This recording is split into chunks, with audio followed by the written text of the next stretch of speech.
अस्सलाम वालेकुम एवरीवन। आई होप कि आप सब ठीक होंगे।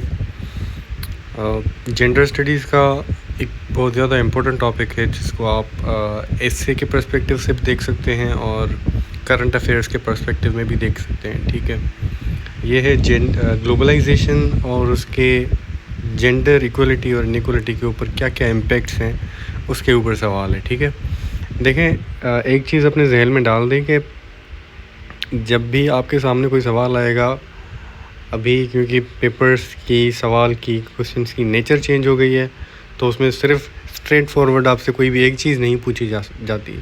मोस्ट ऑफ़ द टाइम्स ये होता है कि कोई एक चीज़, कोई एक कॉन्सेप्ट और उसका दूसरे कॉन्सेप्ट के साथ क्या क्या रिलेशन है, क्या क्या इम्पेक्ट है, वो पूछे जाते हैं। फॉर एग्ज़ाम्पल, जैसे आज का टॉपिक है हमारा ग्लोबलाइजेशन, और उसने जेंडर इनइक्वलिटी को around the world, mostly in developing countries, उनमें कैसे एक्सपोज़ किया है, फॉल्ट लाइंस को कैसे एक्सपोज़ किया है, ये हमारा सवाल है। ठीक है, जैसे for example democracy and illiteracy do not work in hand in hand. ये जैसे दो डिफरेंट कॉन्सेप्ट्स हैं बट एक दूसरे से ओवरलैप करते हैं, उनका रिलेशन हमें बताना है। सिमिलरली ग्लोबलाइजेशन का जेंडर इनइक्वालिटी से क्या रिलेशन है, ये आज का टॉपिक है, आज का मुद्दा है। ठीक है, बताने का मकसद ये है कि आपको कोई भी सवाल आ जाए तो आपको उसे मुख्तलिफ़ पर्सपेक्टिव से देखना है, मुख्तलिफ़ एंगल से देखना है, उसके डिफरेंट डोमेन्स, डिफरेंट एस्पेक्ट्स आपने कवर करने हैं। ठीक है, तो आते हैं अपने टॉपिक के। सबसे पहले देखते हैं ग्लोबलाइजेशन है क्या।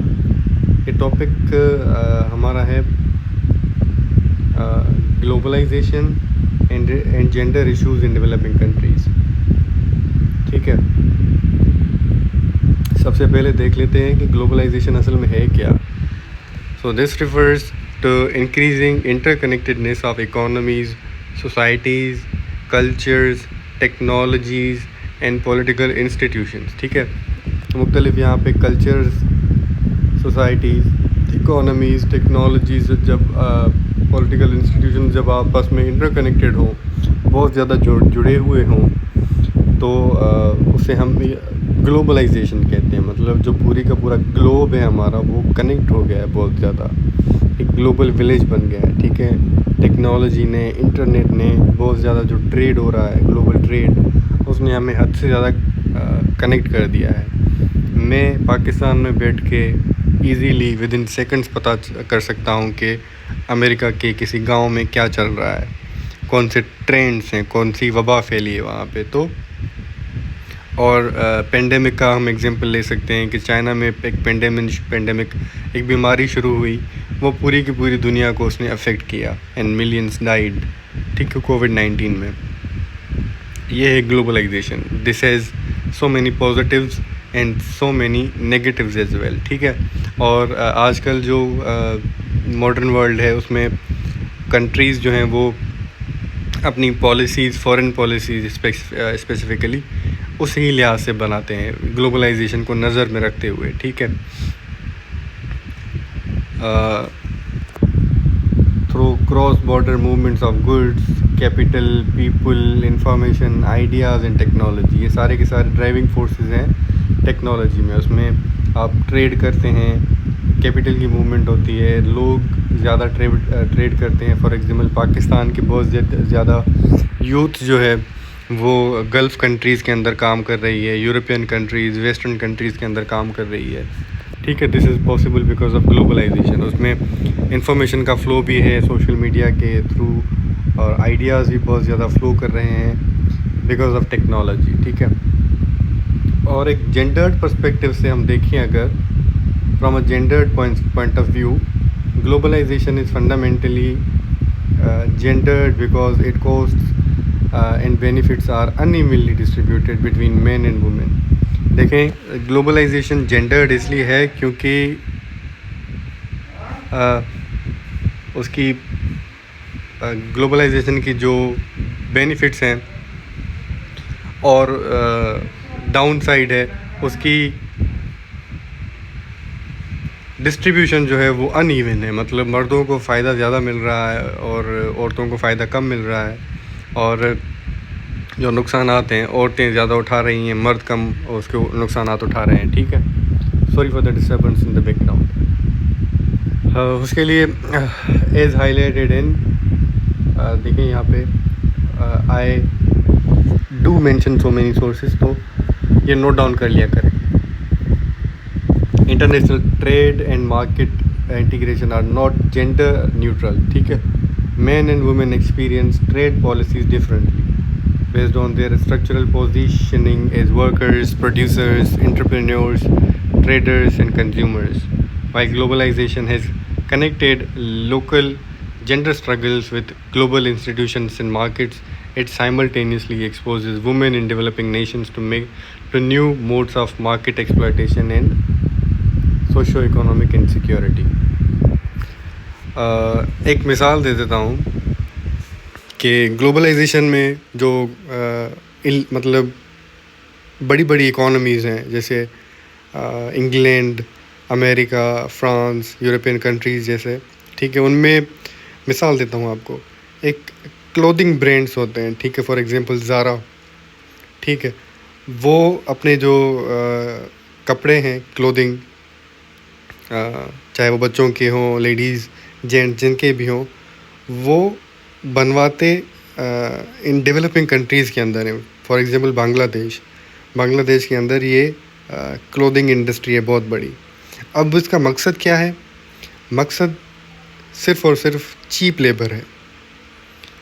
जो चीज़ अमेरिका में या यूरोपियन कंट्रीज़ में फॉर एग्जांपल $4 की बन रही है, तो वही बांग्लादेश में मतलब आधे या $1 के अंदर बन जाएगी, because of the cheap labour. ये एक किस्म की एक्सप्लॉइटेशन है। और cheap labour in the form of women, औरतें जो हैं उनको वेजेस जो हैं मर्दों से कम मिलते हैं, और करेंसी का डिफरेंस भी है।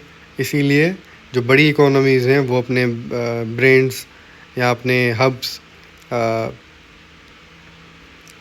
डेवलपिंग कंट्रीज़ के अंदर इस्टेब्लिश करती हैं to exploit cheap labour in the form of women. अब यहाँ पे कुछ स्टेटिस्टिक्स हैं, उनको भी देख लेते हैं। पहले आपको मैं अपना कोर आर्ग्यूमेंट बता दूं कि जो ग्लोबलाइजेशन है, it has made gender inequalities more visible bye connecting local experiences with global institutions, ठीक है। ग्लोबलाइजेशन ने एक तो जेंडर इनइक्वालिटीज़ को एक्सपोज कर दिया है। कैसे?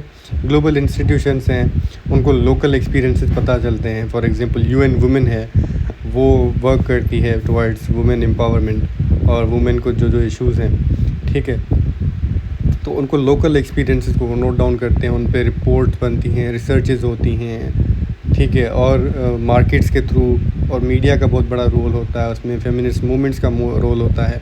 एट द सेम टाइम जो ग्लोबल ट्रेड का मैंने बात किया आपको, जो लेबर मार्केट्स बनी हुई हैं, माइग्रेशन या फिर डिजिटाइजेशन है और कल्चरल चेंज भी आ रहा है, तो this can create new forms of exploitation and inequality. वो ग्लोबलाइजेशन की पॉजिटिव साइड भी है, but at the same time उसकी बहुत बड़ी नेगेटिव साइड भी है कि वो नए फॉर्म्स ऑफ एक्सप्लॉइटेशन बना रहा है, ठीक है। ये हमारा कोर आर्ग्यूमेंट है कि there is always a positive side of globalisation.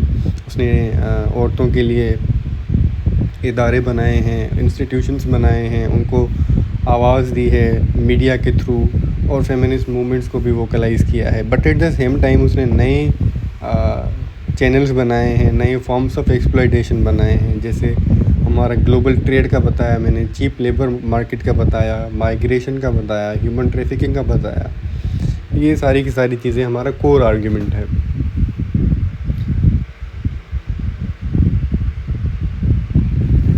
अब कुछ इम्पोर्टेंट स्टेटिस्टिक्स हमारे स्टेट्स हैं, उनको देख लेते हैं। सबसे पहले less than 50% global female labour force participation, मतलब लेबर फोर्स जो है उसमें 50% से कम औरतें हैं, मतलब 80% से ज़्यादा मर्द हैं उसमें। उसके बाद 20% ग्लोबल जेंडर पे गैप, और ये इंटरनेशनल लेबर ऑर्गेनाइजेशन की बेसलाइन एस्टीमेट है, मतलब 20% कम मिलता है मर्दों से औरतों को। ये ग्लोबल जेंडर पे गैप है, जो पेज मिलते हैं, जो वेजेस होते हैं, जो सैलरीज होते हैं, उनमें इतना गैप होता है। ठीक है, 708 मिलियन नेक्स्ट स्टेट है हमारा। 708 million women outside labour force due to unpaid care burdens. औरतों के ऊपर अनपेड केयर बर्डन मतलब उन पे घर की ज़िम्मेदारी होती है, उन पे बच्चों को, बड़ों को, जो भी होते हैं उनके फैमिली मेम्बर्स, उनको संभालने की ज़िम्मेदारी होती है, अनपेड काम होता है उनका। तो अराउंड 708 मिलियन वुमेन जो वर्क फोर्स का हिस्सा बन सकती हैं पोटेंशियली, बट वो नहीं है because they have to take care of family burdens, जो अनपेड केयर बर्डन्स होते हैं उनके। Next 64% average legal rights women enjoy versus men. मतलब 64% है, मतलब जो बाकी की रेस हैं वो मतलब उनको लीगल राइट्स नहीं है। ये वर्ल्ड बैंक उन्होंने 2024 में एक रिपोर्ट दी थी। उसके बाद 77 सेंट्स पर $1, मतलब female to male global earnings ratio. मतलब अगर मर्द $1 कमा रहा है तो एट द सेम टाइम औरत जो है वो 77 सेंट्स कमा रही है अकॉर्डिंग टू वर्ल्ड बैंक। उसके बाद 15% मोबाइल इंटरनेट गेप, मतलब 15% जो मर्द नज़र आते हैं वो ज़्यादा यूज़ करते हैं। उसके बाद 25 to 30% wage gap among wage employed in Pakistan के पॉइंट ऑफ व्यू से देखें तो इतना वेज गेप है एम्प्लॉयड वर्क फोर्स में, दोनों आ जाते हैं इसमें, मर्द और औरतें। ठीक है, इंटरनेशनल लेबर ऑर्गेनाइजेशन ने ये फिगर दी थी 2025 में। उसके बाद 25% Pakistan mobile gender gap in 2024 down from 38%। मतलब पहले 38% था 2023 में, अब 25% पे आ गया है मोबाइल जेंडर गेप। ठीक है, उसके बाद globalisation and internationalisation of women's rights के मतलब औरतों के जो हुकूक हैं, ग्लोबलाइजेशन ने उसको कैसे इंटरनेशनल लेवल पे लाया है, कैसे ग्लोबलाइजेशन ने जेंडर इश्यूज़ को हाईलाइट किया है। ठीक है, उस पे आते हैं। सबसे पहले ग्लोबलाइजेशन है जो है उसने इनेबल किया है gender equality to move from being viewed primarily as domestic issue to an international human rights issue. सबसे पहले अगर देखें तो ये पहले कंसिडर किया जाता था कि ये एक डोमेस्टिक इशू है, बट ऐसा नहीं है। ग्लोबलाइजेशन के बाद जो औरतों के इश्यूज़ हैं, उनके राइट्स के इश्यूज़ हैं, वो इंटरनेशनल लेवल पे कंसीडर किए जाते हैं एज ह्यूमन राइट्स इश्यूज़।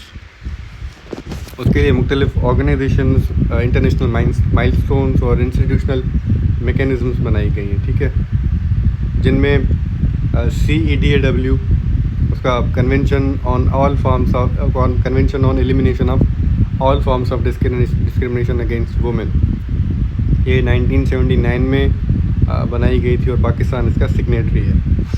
उसके बाद UN कॉन्फ्रेंसेस हैं डिफरेंट, जिसमें नैरोबी कॉन्फ्रेंस 1985 में हुई थी, in the watershed Beijing platform for action. ठीक है, 1995 वाला, इसने भी वोकलाइज़ किया था औरतों के हुकूक को। ग्लोबल फ्रेमवर्क्स जिनमें मिलेनियम डेवलपमेंट गोल्स MDGs और सस्टेनेबल डेवलपमेंट गोल्स में जो सस्टेनेबल डेवलपमेंट नंबर 5 है, गोल नंबर 5 जेंडर इक्वलिटी है कि सारे के सारे कंट्रीज़ को जेंडर इक्वलिटी अचीव करनी है। उसके बाद ट्रांसनेशनल एडवोकेसी नेटवर्क्स, मुख्तलिफ नेटवर्क्स बनाए गए हैं जो नेशनल बाउंड्रीज़ को ब्लर कर देते हैं। फॉर एग्ज़ाम्पल UN वुमेन का मैंने मेंशन किया था ऊपर, ये एक एडवोकेसी नेटवर्क है, एडवोकेट करता है औरतों के हुकूक को। इंटरनेशनल नॉन गवर्नमेंटल ऑर्गेनाइजेशंस हैं और क्रॉस बॉर्डर फेमिनिस्ट कोalitions हैं। ठीक है, ये सारे के सारे ग्लोबलाइजेशन की वजह से पॉसिबल हैं। This internationalisation pursues nation states to enact domestic legislation targeting gender based violence, work place harassment, child, मतलब ये सारे के सारे इश्यूज़ हैं, जैसे GBV gender based violence, work place harassment, child marriages, political under representation of women and wage discrimination. ये सारे के सारे इश्यूज़ आज के वर्ल्ड में औरतें जो हैं वो फेस करती हैं।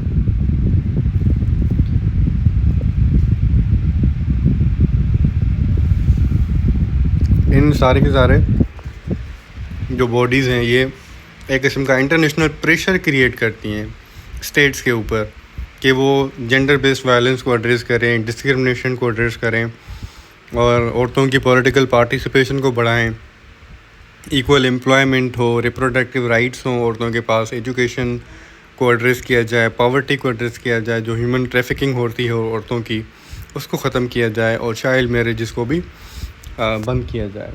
इसीलिए ग्लोबलाइजेशन जो है उसने ट्रांसफॉर्म किया है जो औरतों का स्टेटस है from women's welfare to women's rights and empowerment. ठीक है, अब आते हैं एम्प्लॉयमेंट पे। The feminisation of labour in global supply chains. अब इसमें क्या है कि ग्लोबलाइजेशन का सबसे बड़ा इम्पैक्ट जो है वो उसने औरतों को वर्क फोर्स में, लेबर फोर्स में, लेबर मार्केट्स में इंट्रोड्यूस करवा दिया है। उसका सबसे बड़ा इम्पैक्ट ग्लोबलाइजेशन का ये है।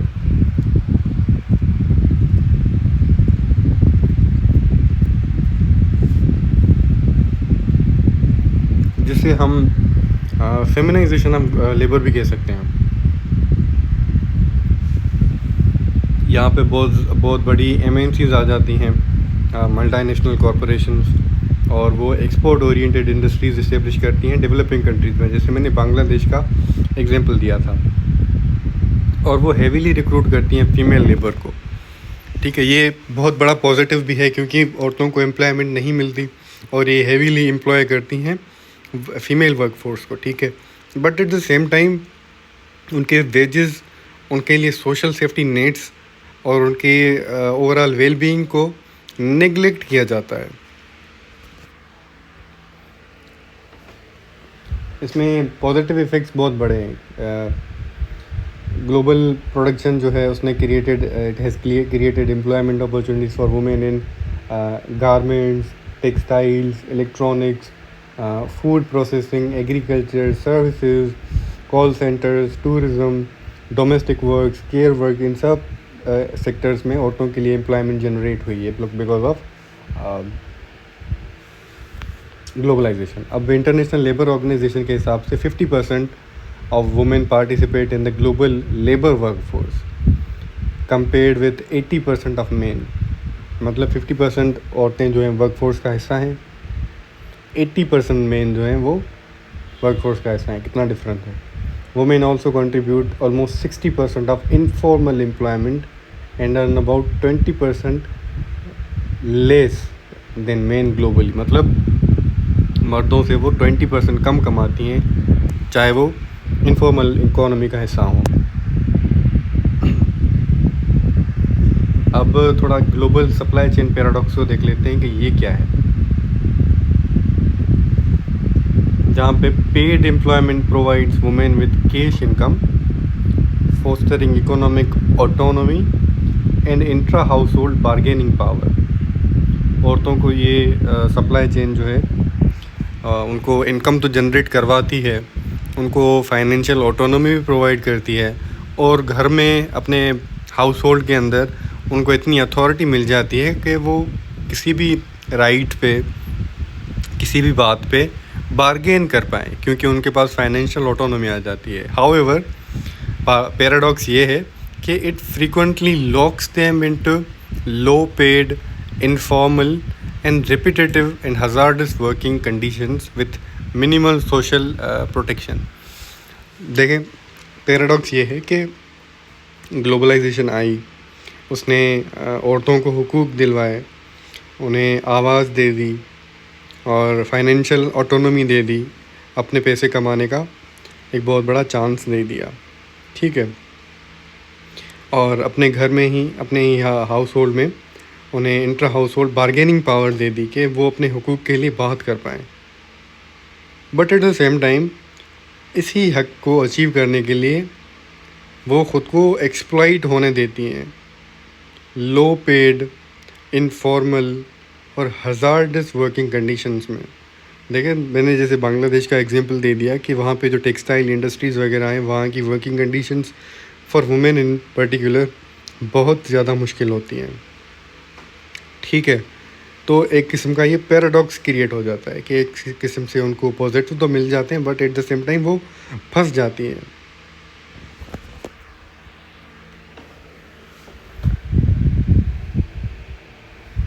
मूविंग अहेड, देखें, इनकम उनके पास जब आती है तो उनके पास इकोनॉमिक इंडिपेंडेंस आ जाती है। अब जब इकोनॉमिक इंडिपेंडेंस आ जाएगी तो एक किस्म से उनके पास बार्गेनिंग पावर आ जाएगी कि वो अपने राइट्स के लिए बार्गेन कर पाएंगी। जब वो बार्गेन करेंगी तो उनके पास ग्रेटर डिसीजन मेकिंग की अथॉरिटी होगी, which will eventually lead to empowerment. ठीक है, मूविंग अहेड, ये रहा बांग्लादेश का एग्जांपल। डेवलपिंग कंट्रीज़ में सबसे बड़ा एग्जांपल हमारे पास गारमेंट सेक्टर बांग्लादेश का है, जिसमें एक्सपोर्ट ड्रिवन रेडीमेड गारमेंट्स होते हैं, जहाँ पे इंडस्ट्री जो है वो मिलियंस ऑफ वुमेन्स को एम्प्लॉयमेंट का मौका देती है। They are employed, boosting female labour force participation. However पे ज़्यादा ध्यान देना है। ठीक है, persistent wage separation, hazardous environment, and long hours were starkly exposed by the 2013 Rana plaza collapse. जो एक प्लाज़ा बना हुआ था, राना प्लाज़ा, बांग्लादेश के अंदर ही, और ये गारमेंट इंडस्ट्री थी ऑब्वियसली, और ये पूरा का पूरा प्लाज़ा कोलैप्स कर गया था, leading to so many tragedies. Let me tell you a bit more about it, Rana Plaza collapse. अब जो ये तकरीबन 1129 people died in this collapse. ठीक है, it is the deadliest accidental building collapse in history. ठीक है, multiple factors lead to the inadequacy of design to the building's structure, including illegal construction, poor regulation of codes and inspections, and dangerous ignorance of the managerial staff. अब यहाँ पे Rana plaza एक मिसाल है कि जो वर्किंग कंडीशंस हैं वो कितनी ख़राब होती हैं इन इंडस्ट्रीज़ वगैरह की।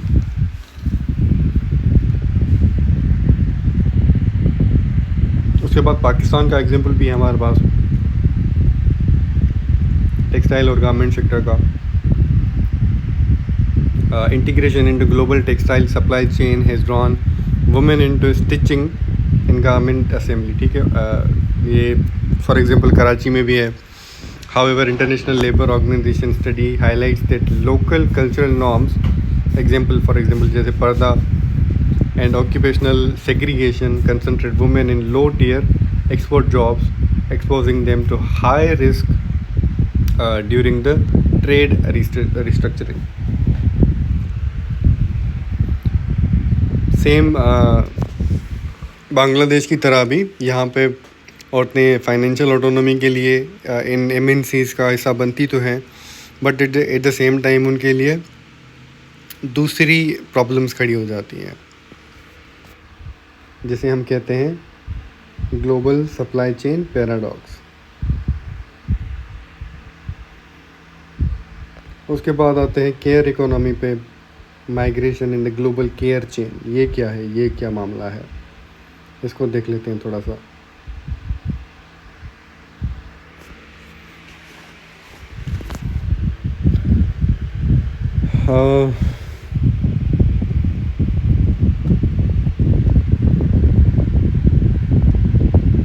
ग्लोबलाइजेशन जो है इट हैज़ एक्सेलरेटेड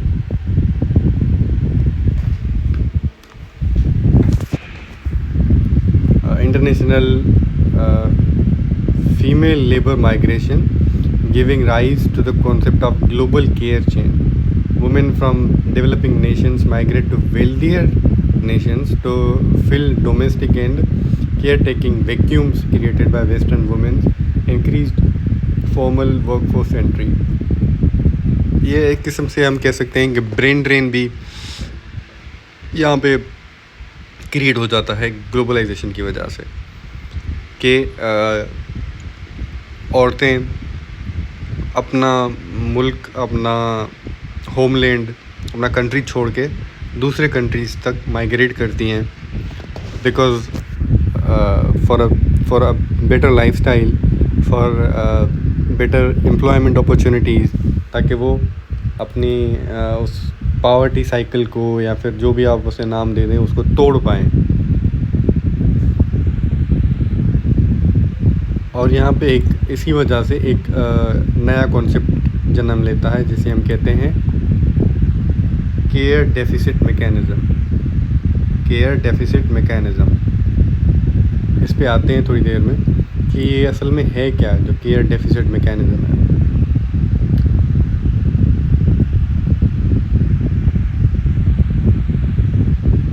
यहाँ पे सबसे ज़्यादा इम्पोर्टेंट बात जो है वो कंट्रीज़ का मिसाल, एग्जांपल्स यहाँ पे साइट करना, वो सबसे ज़्यादा इम्पोर्टेंट है क्योंकि ये सारी की सारी चीज़ें थियोरेटिकल पर्सपेक्टिव में नहीं है। These are practically happening as we speak, ठीक है। तो उनका एग्जांपल, उनके रियल लाइफ एग्जांपल्स देना, उनको साइट करना बहुत ज़्यादा इम्पोर्टेंट हो जाता है, पिवटल हो जाता है। अदरवाइज़ जो आप आर्ग्यूमेंट प्रेजेंट कर रहे हैं उसकी कोई फाउंडेशन नहीं होती, उसकी कोई बेसिस नहीं होती। वो एक, आप किस्म से कह लें कि वो एक लेमन आर्ग्यूमेंट होता है। सो टू स्ट्रेंथन योर आर्ग्यूमेंट्स, कि आपका जो कोर आर्ग्यूमेंट है उसको आप अगर किसी एग्जांपल से, किसी फैक्ट एंड फिगर से बैक नहीं करते तो वो इतना फाउंडेशनल नहीं लगेगा।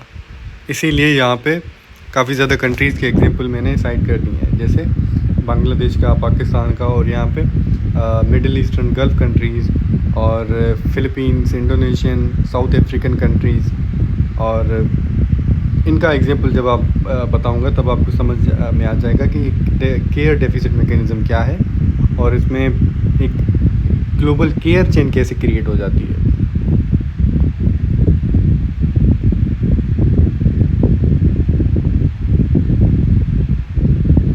आपने ये ज़रूर कफ़ील या फिर कफ़ाला सिस्टम सुना होगा, जिसमें पाकिस्तान से लोग जाते हैं मुख्तलिफ़ गल्फ़ कंट्रीज़ के अंदर।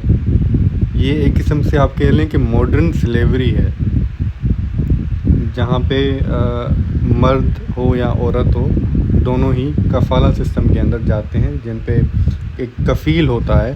उनको पाकिस्तान से या गरीब कंट्रीज़, फॉर एग्ज़ाम्पल बांग्लादेश या फिर इंडियन, वहाँ जाते हैं। उनका पासपोर्ट, वीज़ा, सारे के सारे डॉक्यूमेंट्स कफ़ील के पास होते हैं। उनका कफ़ील जो है उनको एम्प्लॉय करके किसी अरब के पास रख लेता है, और उस अरब के पास जब वो एम्प्लॉयड होते हैं तो they have no virtual rights, मतलब वो एज अ स्लेव वहाँ पे काम करते हैं, वो उनका मालिक होता है।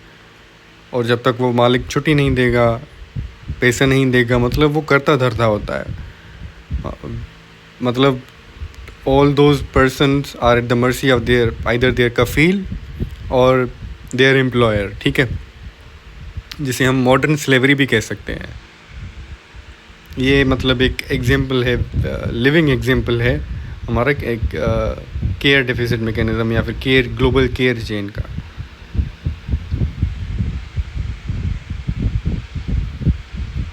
केयर डेफिसिट जो है हाई इनकम कंट्रीज़ के अंदर होता है, ठीक है। जो high income countries, for example जैसे मिडिल ईस्ट के हैं, Qatar, Kuwait, Saudi Arabia, UAE, ठीक है, ये होते हैं हाई इनकम कंट्रीज़। और यहाँ पे आती हैं female workers, migrant female workers आ जाती हैं, अराइव करती हैं इन कंट्रीज़ के अंदर to provide care deficit in origin household filled by older daughters and grandmothers.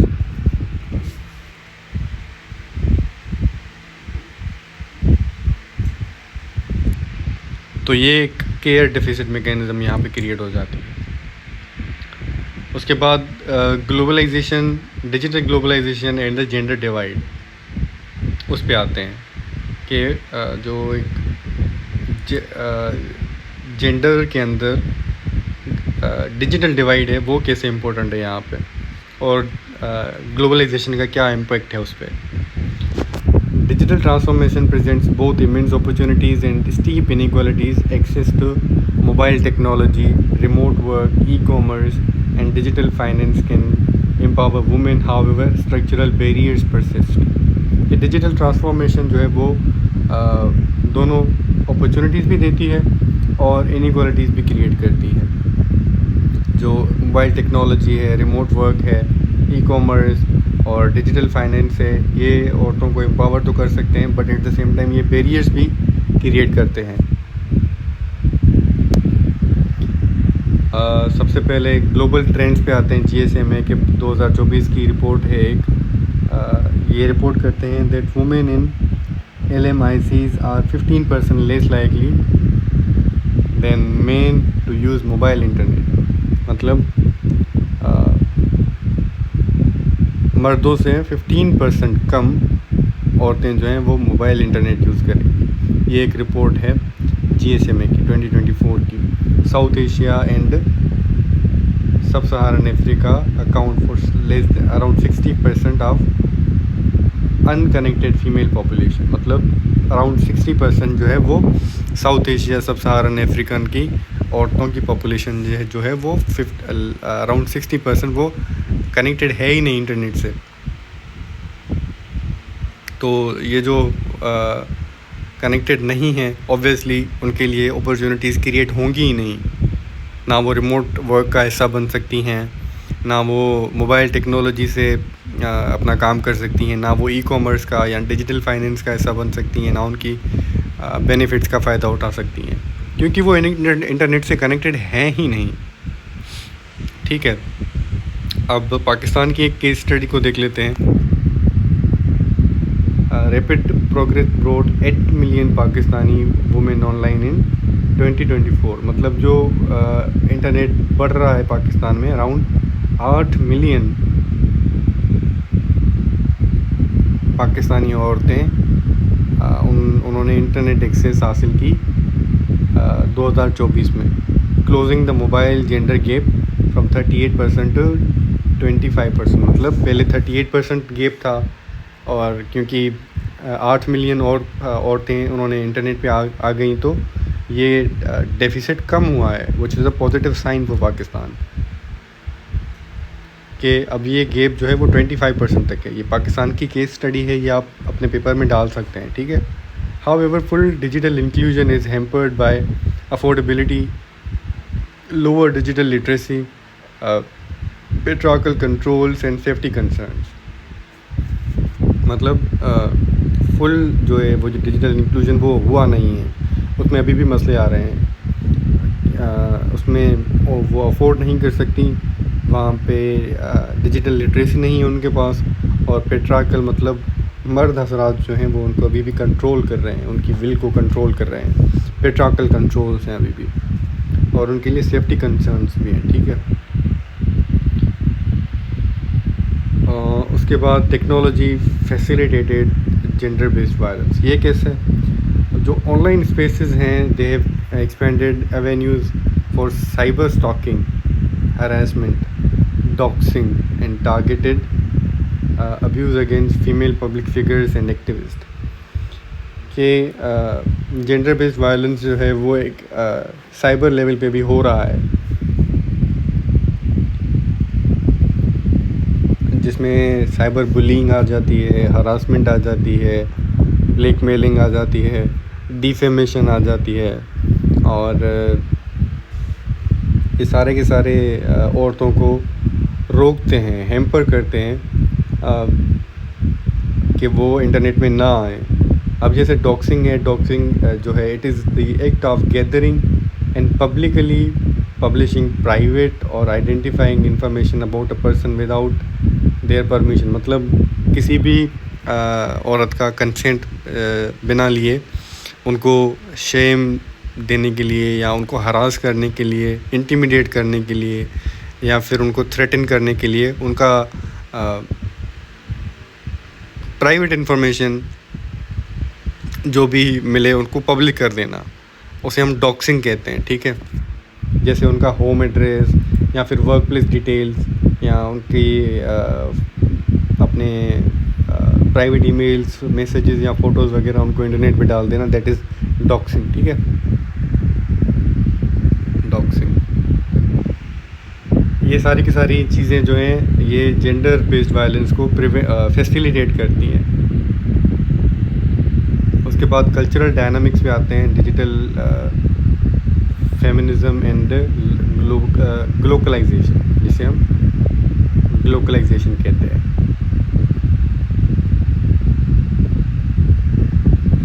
Globalization spreads when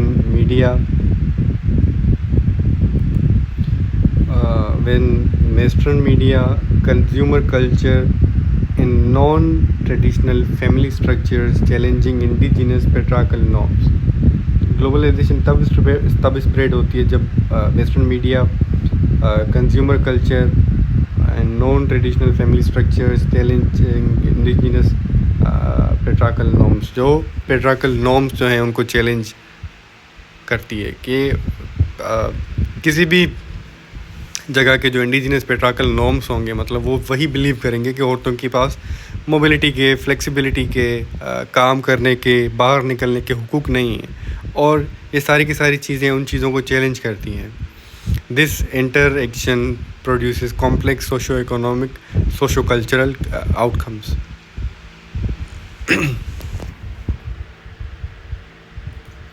एक second.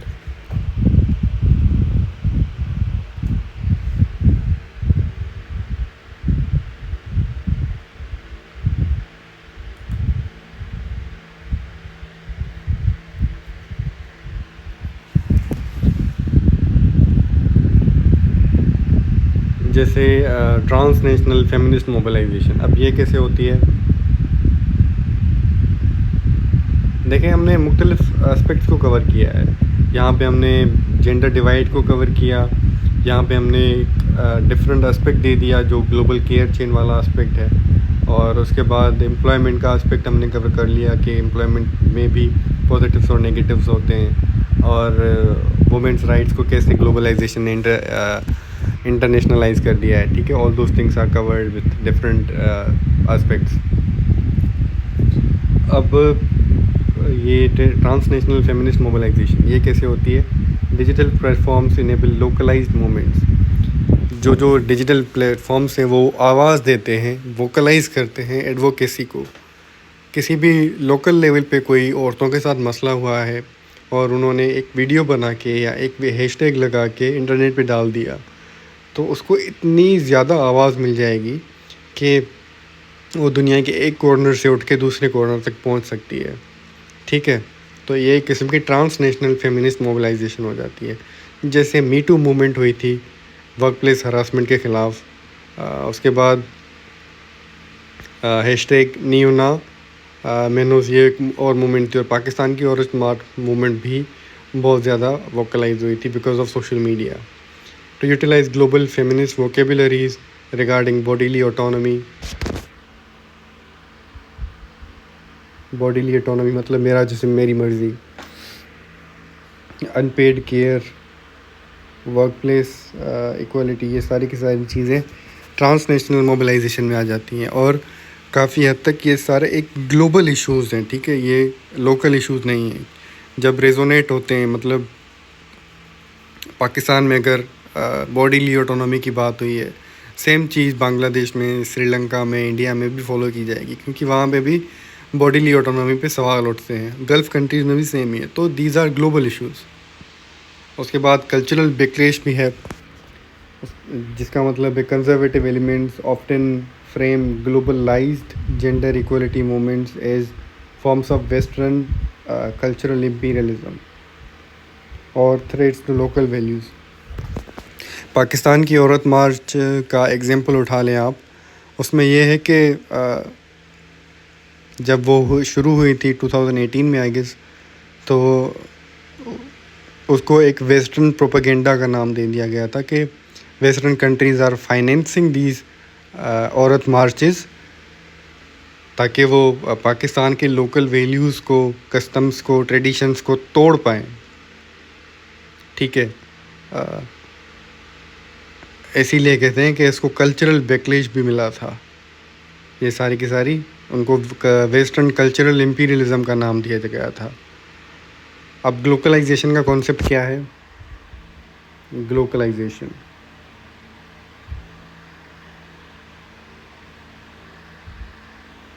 rather than passive westernization, women in developing nations adapt, reinterpret, and localize global feminist frameworks to fit their unique cultural and religious realities. मतलब western countries का तो यही concept होता है कि जैसा हमारा निज़ाम है वैसा का पूरा दूसरे कंट्रीज़ के अंदर आ जाए। फॉर एग्ज़ाम्पल अमेरिका सोचता है कि सारे के सारे कंट्रीज़ के अंदर डेमोक्रेसी हो, बट ऐसा पॉसिबल नहीं है, क्योंकि हर एक कंट्री का निज़ाम अलग होता है, लोगों की सोच अलग होती है। तो वो वहाँ पे डेमोक्रेसी इम्प्लीमेंट करना पॉसिबल नहीं है। सिमिलरली वेस्टर्नाइजेशन का कॉन्सेप्ट भी यही है कि जो वेस्ट में चल रहा है वही बाकी कंट्रीज़ में चले, बट ऐसा पॉसिबल नहीं है। तो जो डेवलपिंग नेशंस की औरतें हैं वो अडाप्ट करती हैं इन ट्रेंड्स को, इन मूवमेंट्स को, उनको रीइंटरप्रेट करती हैं, उनको लोकलाइज करती हैं अपने हिसाब से, अपने कल्चरल और रिलीजियस रियलिटीज़ को ध्यान में रखते हुए वो अडाप्ट करती हैं, नई चीज़ लाती हैं, जिसे हम ग्लोबलाइजेशन कहते हैं। ठीक है, ये एक कंट्रीज़ के बीच में कंपैरिजन है, देखते हैं इसमें। सबसे पहले बांग्लादेश में ग्लोबलाइजेशन एंड जेंडर इशू कौन सा है और हमारे लिए टेक अवे कौन सा है। बांग्लादेश का पहले देखते हैं। वहाँ पे गारमेंट एक्सपोर्ट बूम है जो इनकॉर्पोरेट करता है मिलियंस ऑफ वुमेन को। ठीक है, इसमें paid work empowers but safety and wage regulations remain essential, कि आप उनको एम्पावर तो करते हैं बट उनके लिए सेफ्टी तो प्रोवाइड करें, उनके लिए वेजेस जो हैं वो रेगुलेटेड तो हों। ठीक है, उसके बाद पाकिस्तान का एग्जांपल है जहाँ पे टेक्सटाइल सप्लाई चेन्स का इशू है, डिजिटल इंक्लूजन होना चाहिए और औरत मार्च की एक्टिविज़म का भी इशू है। ठीक है, अब इसके लिए टेक अवे क्या है हमारे पास कि जो ग्लोबल ट्रेड है और ट्रेडिंग टूल्स हैं इंटरेक्ट विद लोकल पेट्राकल स्ट्रक्चर्स के, there needs B interaction with them. Philippines का एग्जांपल है हमारे पास, वहाँ पे transnational domestic and care worker migration, वहाँ से माइग्रेट करते हैं जो फीमेल लेबर फोर्स है। ठीक है, this illustrates the global care chain and female remittances dynamics के एक जो ग्लोबल केयर चेन का एक चेन बन गई है। ये इसका बहुत बड़ा मिसाल फिलीपींस के अंदर है, जहाँ की फीमेल वर्कफोर्स बाहर जाती है टू प्रोवाइड केयर। बहुत बड़ी केयर इंडस्ट्री भी क्रिएट हो गई है इसी वजह से। नेक्स्ट एग्जांपल इज़ इंडिया, जहाँ पे आईटी सेक्टर है उसकी ग्रोथ हो रही है और सर्विसेज इकोनॉमी भी बढ़ रही है और skilled women gain high wages but overall FLFP remains unequal. Next example हमारा कीनिया का है। कीनिया में डिजिटल फाइनेंशियल टेक्नोलॉजीज़ का बहुत बड़ा मसला है और fintech innovation enhances female entrepreneurial एक ऑटोनॉमी। ठीक है, next example is Rwanda, African country है। Adoption of international gender governance benchmarks का ये जेंडर इशू है। और टेक अवे हमारे लिए है कि global norms can drive structural reform in parliamentary seating.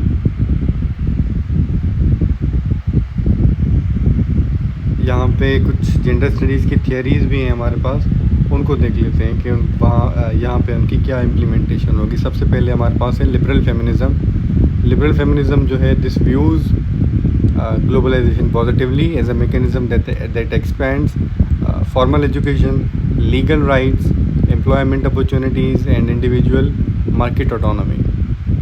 मतलब ये लिबरल फेमिनिज़म जो है वो ग्लोबलाइजेशन को पॉजिटिव लेंस से देखती है कि ये एक मैकेनिज़्म है जो कि एजुकेशन को, लीगल राइट्स को, एम्प्लॉयमेंट अपॉर्चुनिटीज़ को और मार्केट ऑटोनॉमी को बढ़ाती है, मतलब ग्रीन सिग्नल दे रही है लिबरल फेमिनिज्म। उसके बाद मार्क्सिस्ट और सोशलिस्ट फेमिनिज़म जो है उनका क्या नज़रिया है कि जो ग्लोबल कैपिटलिज्म है वो फीमेल लेबर को एक्सप्लॉइट करती है।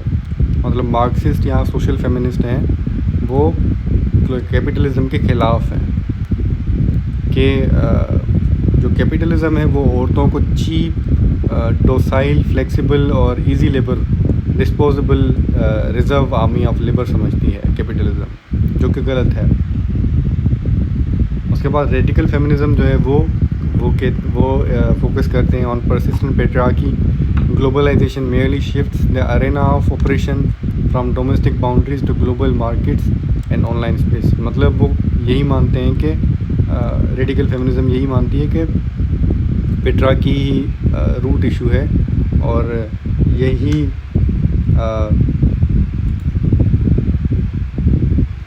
पेट्रियार्की ही रूट इशू है और ग्लोबलाइजेशन ने सिर्फ एक एरिया प्रोवाइड किया है ग्लोबल मर्दों को ताकि वो औरतों को सप्रेस कर सकें।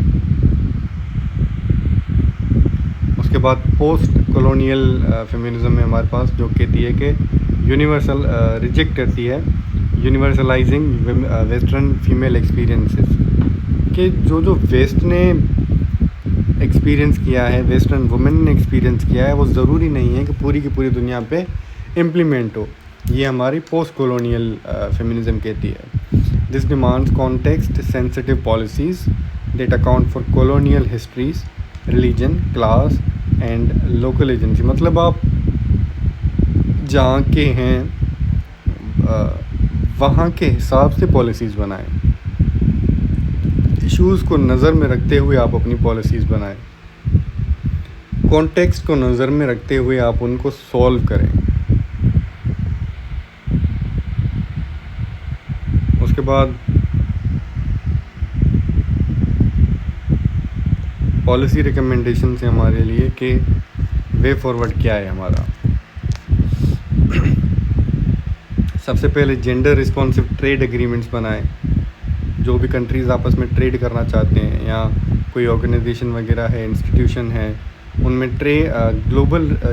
जेंडर रिस्पॉन्सिव आपकी ट्रेड एग्रीमेंट्स हों, जिसमें आप जेंडर इम्पेक्ट असेसमेंट को इंस्टीट्यूशनलाइज करें, मैंडेटरी करें,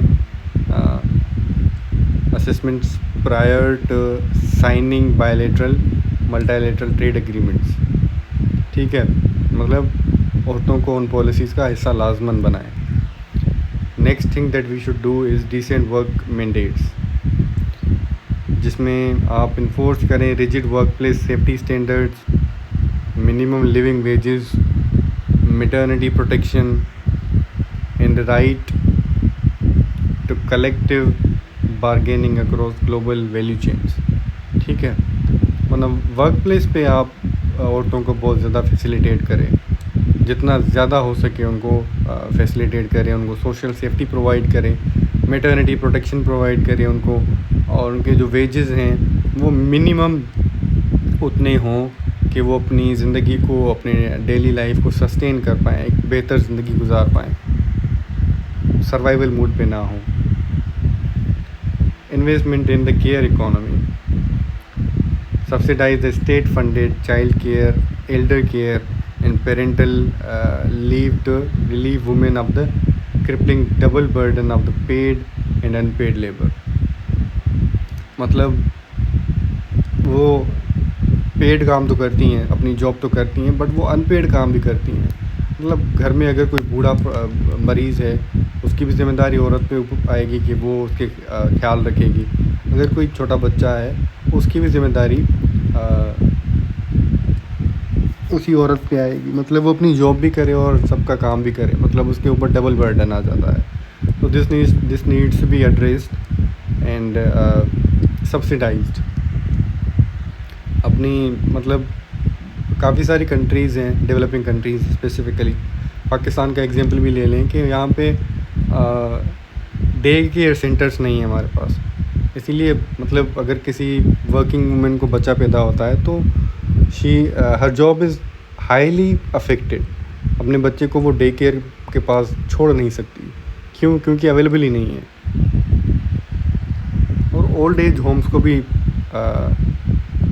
क्या कहते हैं, नॉर्मलाइज करना चाहिए अब। ब्रिजिंग द डिजिटल डिवाइड, ये ऐसा मतलब जो डिजिटल डिवाइड क्रिएटेड किया गया है औरतों और मर्दों के बीच में, उसको भी ख़त्म कर दें, ब्रिज कर दें। Implement targeted public policy for affordable devices, rural infrastructure and female digital literacy programme. ठीक है। Localising global frameworks, global frameworks को भी आप लोकलाइज कर दें। Adopt international human rights instrument, जैसे सीधा sustainable development goal number 5 to align seamlessly with local cultural, religious and socio economic realities. ठीक है। तो this was it from my side. I hope कि आपको ये पूरा टॉपिक समझ में आ गया होगा। If you have any queries about this particular topic, you can let me know in the comment section below. I will try to address it as soon as possible. और if you have any queries तो वो भी आप बता सकते हैं। मैं आपकी queries को, confusions को address करने की कोशिश करूँगा। Other than that, good luck for your exams. I will see you in another video. Till then, take care. Allah Hafiz.